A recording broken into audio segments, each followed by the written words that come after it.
শিক্ষার্থীবৃন্দ, তোমরা কেমন আছো? আমিও আল্লাহর রহমতে ভালো। আমরা দশম অধ্যায়ে দূরত্ব ও উচ্চতা পড়তেছিলাম, তাই না? দূরত্ব ও উচ্চতা অধ্যায়ে আমাদের আজকের যে প্রবলেম, এটা হচ্ছে উদাহরণ 4। উদাহরণ 4 এই প্রবলেম আমরা এখন সলভ করতে যাচ্ছি। অঙ্কিতা সাংমা, তুমি এটা একটু পড়ো। ঝড়ে একটি গাছ হেলে পড়ল। গাছের গোড়া থেকে 60 মিটার উচ্চতায় একটি খুঁটি ঠেস দিয়ে গাছটিকে সোজা করা হলো। মাটিতে খুঁটির স্পর্শ বিন্দুর অবনতি কোণ 30 ডিগ্রি হলে খুঁটির দৈর্ঘ্য নির্ণয় করো।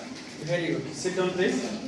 শোনো, একটু লক্ষ্য করো, আমরা অনেক সময় দেখি না ঝড়ে গাছ হেলে পড়ে। আচ্ছা, হেলে পড়া আর ভেঙে যাওয়া কি এক কিনা বলো? ভেঙে যাওয়া কোনো এক জায়গায় নির্দিষ্ট জায়গায় ভেঙে যাওয়া। হেলে পড়া মানে কি? হেলে কখন পড়বে? যখন গাছের গোড়া যখন নড়ে যাবে, মাটি থেকে শিকড় যখন নড়ে যাবে, তখন গাছটা কি করবে? হেলে পড়বে। যেমন দেখো, আমি যদি একটা চিত্র আঁকি, ধরো এটা হচ্ছে ভূমি। এইভাবে একটা গাছটা ছিল এরকম,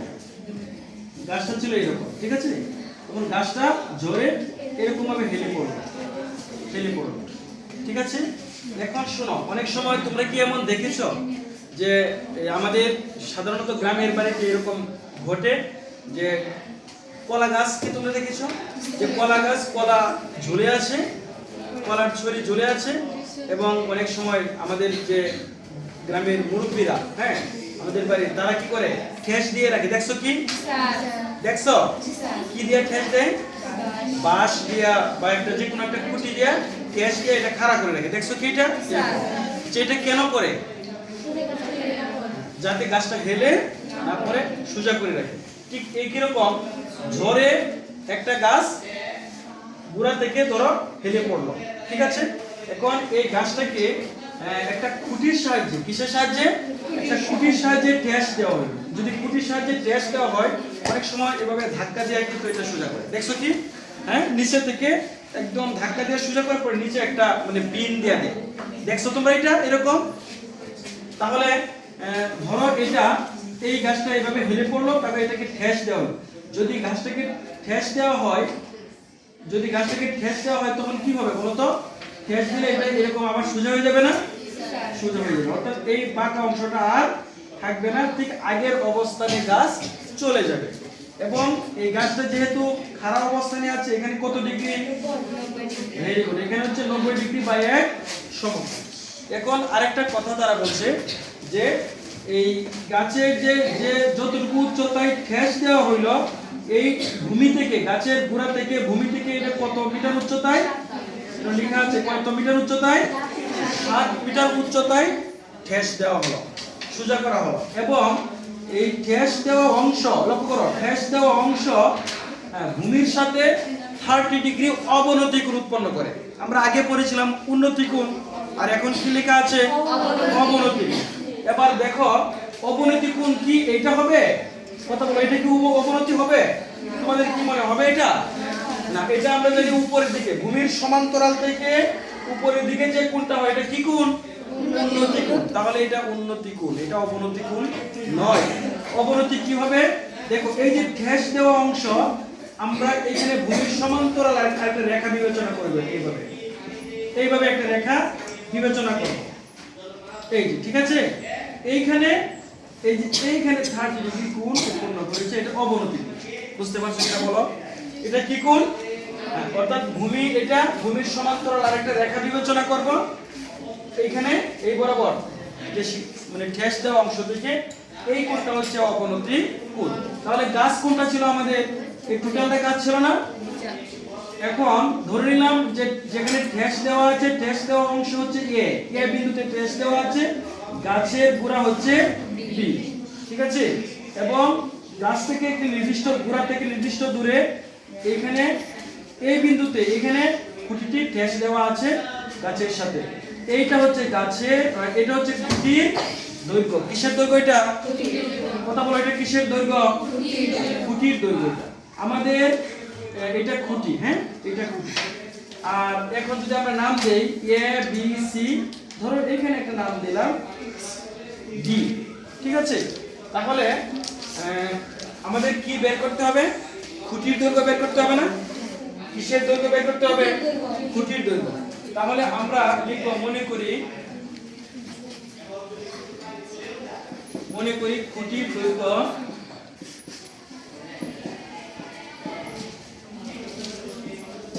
দৈর্ঘ্য কোনটা বলো তো? খুঁটির দৈর্ঘ্য কি?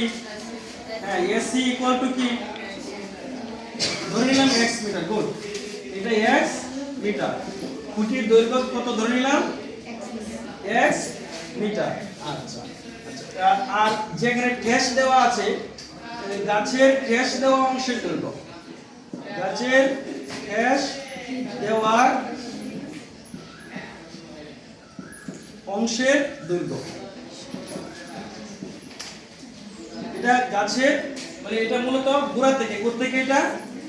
কোত্থেকে বলো? গাছের গোড়া থেকে এই পর্যন্ত লিখলে হবে। গোড়া থেকে ঠেস দেওয়া অংশের দৈর্ঘ্য হচ্ছে এবি। এবি সমান কি? এবি সমান 7 মিটার। আমরা একটু পরিষ্কার করে লিখে দিই, এটা লিখলে ভালো। গাছের, দেখো গাছের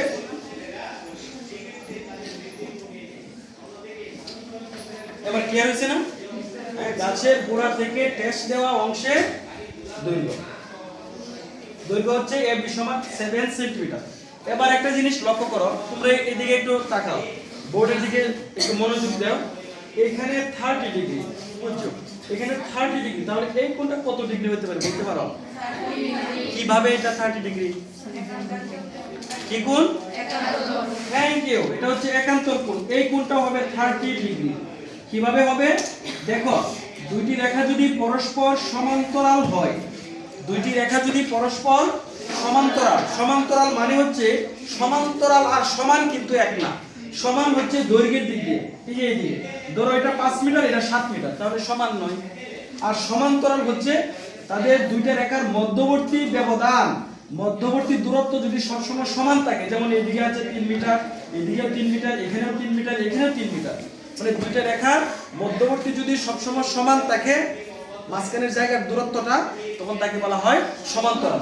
যেমন এই যে বোর্ডটা, এই যে একটা রেখা বিবেচনা করলে, এটা একটা রেখা বিবেচনা করলে, যে মাঝখানে সবসময় কি থাকবে? দূরত্ব সমান, তাহলে দুইটা হচ্ছে পরস্পর সমান।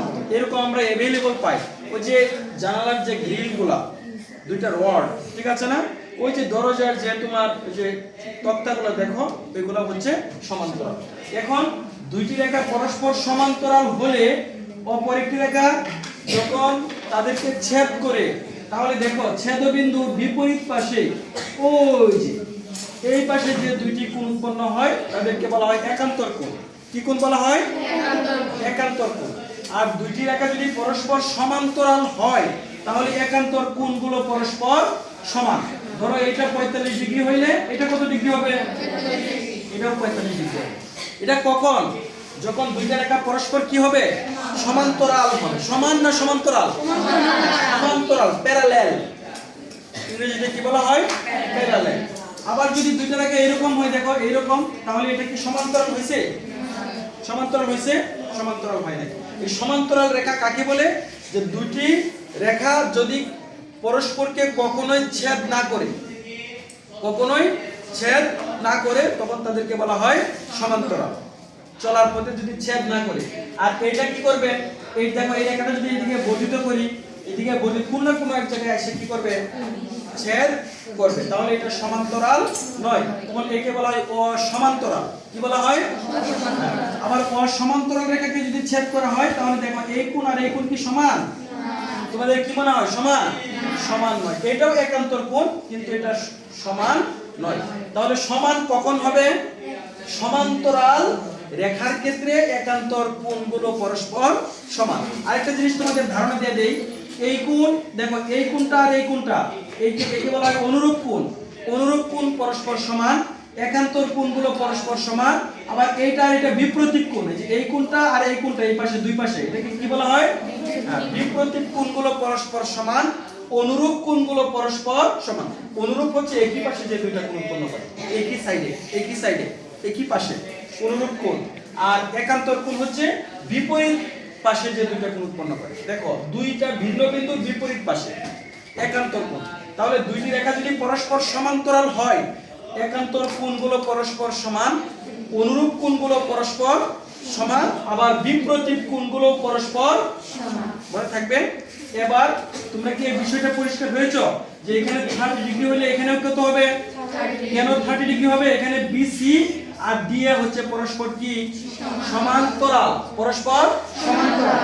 আর এসি তাদের ছেদক, এই জন্য এই কোণটা ডিএসি কোণ আর এসি বি কোণ তারা পরস্পর কি পরস্পর সমান। আমরা এখানে এটা লিখবো যে সুতরাং আমরা লিখবো, দেখো ডি এ সি কোণ, এই কোণের নাম কি? এই কোণের নাম কি বলো? D A C. আর এটার নাম কি? হ্যাঁ, সমান এ সি বি কোণ। এটার মান কত ডিগ্রি? 30 ডিগ্রি। যেহেতু এটা 30 ডিগ্রি, এটাও হবে 30 ডিগ্রি একান্তর কোণ। আর দুইটা রেখা পরস্পর সমান্তরাল, তারা বলা হয়েছিল ভূমির সমান্তরাল, বলা ছিল না এটাকে, এই জন্য। তাহলে এবার লক্ষ্য করো, এখন আমাদের এই যে সমকোণী ত্রিভুজ পেলাম, এই ত্রিভুজের এখন আমরা সমকোণী ত্রিভুজের লম্ব ভূমি অতিভুজের সাথে আমরা তুলনা করতে যাচ্ছি। দেখো এটা কি? এটা কি লম্ব, আর এটা কি? আমাদের এইটার কোনো মান দেওয়া নেই। আচ্ছা এখন শোনো, আমরা যে ওই ত্রিকোণমিতিক অনুপাত প্রয়োগ করব sin cos tan, এখন দেখো তো কোনটার সাথে কিসের অনুপাত? এটা sin। এটা বলো তো লুসি কোথায়? লুসি দাঁড়াও, লুসি বলো তো, এইটা লম্ব আর এটা কি অতিভুজ। তাহলে লম্বের সাথে অতিভুজের সম্পর্ক কার? হ্যাঁ, sin। Thank you. তার কথা কি ঠিক আছে? একেবারে সঠিক। Sit down please. তাহলে আমরা লিখব যে সুতরাং, দেখো সুতরাং ত্রিভুজ এ বি সি হতে পাই, দেখো ত্রিভুজ এ বি সি হতে পাই কি পাই? sin কি কোণ বলো তো? আমরা কি কোণটা ব্যবহার করব? এটা না, sin এ সি বি কোণ সমান কি? লম্ব বাই কি বলো? লম্ব বাই অতিভুজ। লম্ব কি? এ বি, অতিভুজ কি? সি। আচ্ছা ইচ্ছা করলে আমরা এটার সাথে এটাও তো করতে পারতাম না? লম্বের সাথে ভূমির সম্পর্ক তৈরি করতে পারতাম না? কিন্তু আমরা এটা কেন করলাম না বলো তো? ভেরি গুড, এটা করি নাই, এটার কোনো মান নেই। নিয়ম হচ্ছে যে বাহুর মান বের করতে হবে আর যার মান দেওয়া থাকবে, কথাটা একদম ক্লিয়ার ভাবে মনে রাখবা, তাহলে এই অঙ্কগুলো সহজেই তোমরা পারবা। যে বাহুর মান দেওয়া থাকবে আর যে বাহুর মান বের করতে হবে তার সাথে সম্পর্ক তৈরি করতে হবে, ক্লিয়ার? আর যার মান দেওয়া নাই এটার সাথে আমার সম্পর্ক নেই, ঠিক আছে? আচ্ছা তাহলে আমরা লিখলাম sin AC কোণ সমান AB বাই AC, অর্থাৎ লম্ব বাই অতিভুজ। লক্ষ্য করো, বা এবার sin কত degree? 30 degree. sin 30 degree equal to AB এর মান কত? 7 আর AC এর মান x। এবার তোমরা বলো ওই যে sin 30 ডিগ্রির মান কত? Half, 1/2, good. Half equal to 7 by কত? x। আচ্ছা উদ্দেশ্য কার মান বের করা? x এর। এখন আমরা আর গুণ করি, দেখো আর গুণন, x কার সাথে গুণ হবে বলো? 1 এর সাথে। তাহলে সুতরাং x ইকুয়াল টু 7 দুগুণে 14। x এর মান সহজেই কিন্তু এসে পড়ছে না? হ্যাঁ, তাহলে x কি ছিল? খুঁটির দৈর্ঘ্য। আমরা x এর মান পেয়ে গেলাম। এখন আমরা লিখব সুতরাং, তোমরা এটা নিচে লিখবা, কোথায় লিখবা? নিচে লিখবা সুতরাং নির্ণেয় খুঁটির দৈর্ঘ্য কত আসছে? হ্যাঁ 14 মিটার। এটাকে আমরা প্রায় লিখবো? কথা বলো তো, এটা আমরা প্রায় লিখবো? কেন লিখবো না? এখানে দশমিক নাই, অসীম নাই, এটা সসীম, এটা পূর্ণ সংখ্যা। এই হচ্ছে আমাদের অ্যানসার। দেখো তো তোমরা ওটা বুঝতে পারছো কিনা? কি এখানে কি কোথাও প্রশ্ন আছে কারো? নাই? ও থ্যাংক ইউ। তোমরা এই অঙ্কটা উঠাই নাও।